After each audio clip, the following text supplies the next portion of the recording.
পথে ঘাটে কাজের জন্য রাজনীতি করার স্বীকৃতিও কোরআনে দেওয়া আছে সুস্পষ্টভাবে, সবকিছুই শালীনতা বজায় রেখে। কিন্তু জামাত যেটা করছে, মেয়েদের গণ্ডির মধ্যে হাতের তলে পায়ের নিচে দাবিয়ে রাখার চেষ্টা করছে, যেটা মানে আমাদের বাংলাদেশের জন্য কেন কোনো কিছুর জন্যই ভালো না। ভালো না মানে কি, একটা দেশকে শেষ করে দেওয়া, নারী শক্তিটাকে শেষ করে দেওয়া। মুক্তিযুদ্ধে আর জামাত ইসলামের যে একটা যুদ্ধাপরাধী ভূমিকা ছিল, আজকে আমরা দেখছি 54 বছর পরে আজকে বাংলাদেশে জামাত ইসলামের সেই একই রূপ। এই মিথ্যা কথা জামাত ইসলামের চরিত্র, তারা হচ্ছে সাংঘাতিক রকম মিথ্যাবাদী। আমরা আজকে প্রধান নির্বাচন কমিশনারের কাছে অ্যাপয়েন্টমেন্ট করেছি, তার কাছে আমরা স্মারকলিপি দেব। আমাদের বক্তব্য, আমাদের দাবি অত্যন্ত পরিষ্কার। আপনারা জানেন শফিকুর রহমান সহ জামাতে ইসলামের বিভিন্ন নেতারা নারীদের বিরুদ্ধে অত্যন্ত অবমাননাকর বক্তব্য রাখছেন। এই নাসিরউদ্দিন পাটোয়ারি বলছে জামাত মুনাফিকের দল। আজকে সেই নাসিরউদ্দিন পাটোয়ারি এনসিপি জামাতের সাথে জোট বেঁধেছেন। বলেছেন জামাত এবং বিএনপি দুটোটা নাকি একই সমান, লাউ আর কদু। বলেছেন জামাতকে মুখে বলে একটা, কাজে করে আরেকটা। এই নাসিরউদ্দিন পাটোয়ারি অন রেকর্ড। নাসিরউদ্দিন পাটোয়ারি বলেছেন সেপ্টেম্বরে যে এনসিপি 300টা আসনে জিতবে আর ওইটাতে 50টা পাবো আপার হাউসে। এখন 30টা আসন নিয়ে সেই নির্বাচন করছেন। জামাত ইসলাম মেয়েদেরকে পায়ের তলায় রাখার চেষ্টা করছে। যে জামাতে কোনো মন্ত্রিত্ব থাকবে না মেয়েদের, যে জামাতে কোনো প্রার্থী থাকবে না মেয়েদের, মেয়েরা সবসময় জামাতের পায়ের নিচে থাকবে, এমনইভাবে জামাতকে হুঁশিয়ারি করলেন। 54 বছর পরেও জামাতের একই রূপ, জামাত এখনো পাল্টায়নি, যারা নারীদেরকে দর্শনের মতো কাজ করেছে। সুপ্রিয় দর্শক শ্রোতা, জামাতের আমিরের প্রার্থিতা বাতিলের দাবিতে চলছে মহা আন্দোলন। অত্যন্ত গুরুত্বপূর্ণ আজকের এই ভিডিওটি, কেউ স্কিপ করে যাবেন না। জামাত হচ্ছে একটা মুনাফিক, আর সেই মুনাফিকের সাথে কখনোই এনসিপি থাকবে না কিংবা কাজ করবে না। জামাতকে প্রথমে মুনাফিক বলেছিল নাসিরউদ্দিন পাটোয়ারি। জামাত বিএনপি দুটোটাই মুনাফিক, আর এখন সেই নাসিরউদ্দিন পাটোয়ারি দলে হচ্ছেন জামাত ইসলাম। যাদের হৃদয়ের স্পন্দন জামাত হচ্ছে সেই নাসিরউদ্দিন পাটোয়ারির দল। মানুষ ক্ষমতার জন্য, মানুষ স্বার্থের জন্য সব কিছুই করতে পারে। আজকে যারা বড় বড় কথা বলছেন, কিছুদিন আগেও তাদের ঠিকমতো খাবার জায়গা ছিল না, শোবার জায়গা ছিল না। এখন তারা রাস্তায় নেমে সাধারণ মানুষের টাকা লুট করে মিডিয়ার সামনে বড় বড় কথা বলছে। আজকের এই ভিডিওটি অত্যন্ত গুরুত্বপূর্ণ হতে যাচ্ছে। কে কোন জেলা থেকে আজকে আমাদের এই ভিডিওটি দেখছেন অবশ্যই কমেন্টের মাধ্যমে জানিয়ে দিন। দয়া করে আজকের এই ভিডিওটি আপনার সোশ্যাল মিডিয়াতে শেয়ার করে দিন। ইউনিভার্সিটিতে দেখেছিলেন যে হেজাব করা ছাড়া যে করতে দেয় নাই, এবং মূর্তি ভেঙে ফেলা থেকে শুরু করে সমস্ত। আমাদের দেশটা তো শুধুই মুসলিমের না, হিন্দু বৌদ্ধ খ্রিস্টান সবার। তো এই জিনিসটা থাকতে দিবে না, তো ক্ষতি আলটিমেটলি আমাদের জনগণের হবে।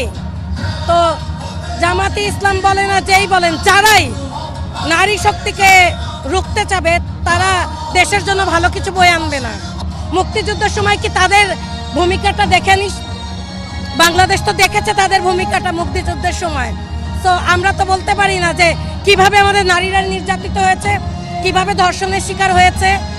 তো আমাদের তো সবার জানা, বেসিক্যালি এইটা বলার কিছু নাই, এইটা নিয়ে সবাই জানে। এবং যারা ইসলামকে ধারণ করে লালন করে তারাও বুঝতে পারে যে জামাতে ইসলাম বলেন, তারা ধর্মকে যে 15 বছরে আওয়ামী লীগ কি করেছে সেটাও বাংলাদেশ দেখেছে, প্রত্যেকটা জনগণ দেখেছে, আমরা দেখেছি। আন্দোলনে ছিলাম, নর্থ সাউথ ইউনিভার্সিটিতে পড়ি আমি, ওইখান থেকে আমি আন্দোলনে ছিলাম। 24-এর এই আন্দোলনে আমরা ছিলাম। তো দেশকে আগাবে যে দল, আমরা সেই দলের সাথে আছি, আমরা বিএনপির সাথে আছি। নারী ক্ষমতায়ন হোক, এবং আমাদের বেগম জিয়া যিনি ছিলেন তিনি এটাই চেয়েছিলেন বেসিক্যালি। আর বিএনপি প্রতিবারই ভাই, যখনই বিএনপি ক্ষমতা এসছে, আমরা হয়তো ছোট ছিলাম তখন, বাট আমরা শুনেছি। আর যখন থেকে দেখা শুরু করেছি তখন থেকেই নারী বান্ধব রাজনীতি যদি কেউ করে থাকে সেটা বিএনপি করেছে, এটা আমার চোখে দেখা।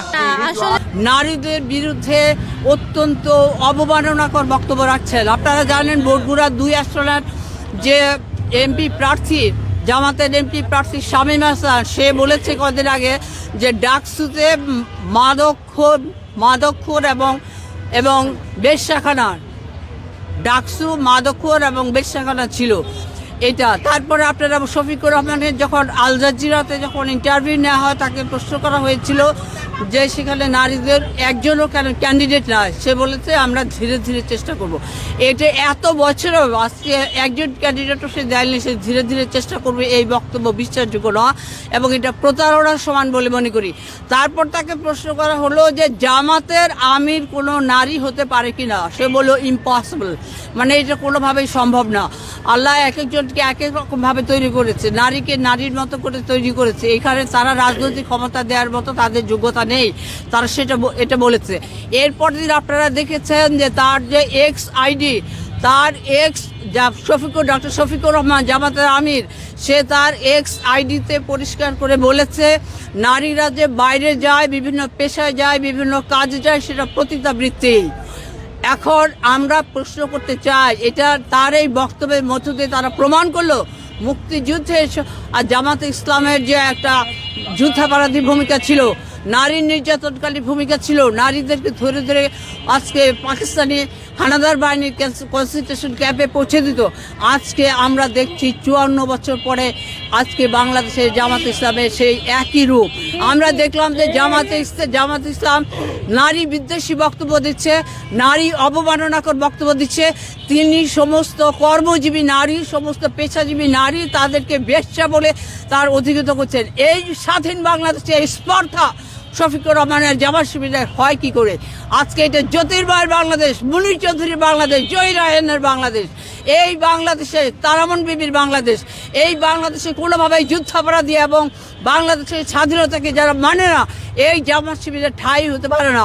আমরা তার এই নারী বিদ্বেষী বক্তব্যের তীব্র নিন্দা জানাই এবং আমরা প্রশ্ন করতে চাই, আপনারা জানেন ডক্টর শফিকুর রহমানের স্ত্রী, তিনিও কিন্তু একজন ডাক্তার এবং তিনি চাকরি করেন। তাহলে আমরা প্রশ্ন করতে চাই, তিনি চাকরি করেন বলে তার স্ত্রী কি বেশ্যা হয়ে গিয়েছে?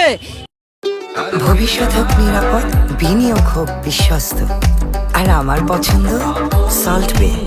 ওয়েলকাম টু সল্ট বে।